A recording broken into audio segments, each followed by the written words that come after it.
The first weakness, the U.S. military's dependence on satellites.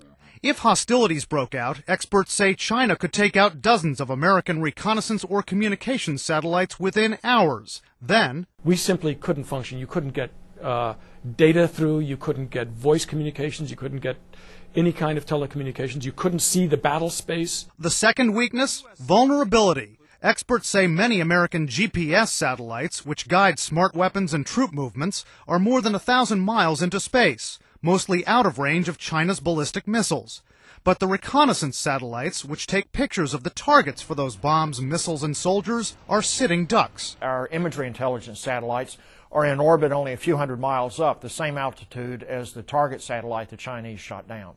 And experts tell us the reconnaissance satellites the U.S. military does have are too big, about the size of a city bus, easy targets. They say efforts are underway to make them smaller and to equip satellites with stealth technology. How can the U.S. go on the offensive? Like China, experts say the U.S. can jam satellites by throwing noise at them and can hit them with ballistic missiles. Ground-based lasers have also been tested.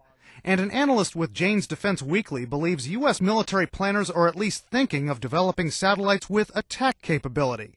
How could one of these orbiters blast another from space? It can dock with it and damage it in some way, or it can obliterate it by shooting pellets or some kind of munition. But that creates its own dangers. Scientists are already warning that satellite China just destroyed could have broken into about 40,000 pieces, which can travel at high speed through orbit for as long as a decade and can damage several other satellites.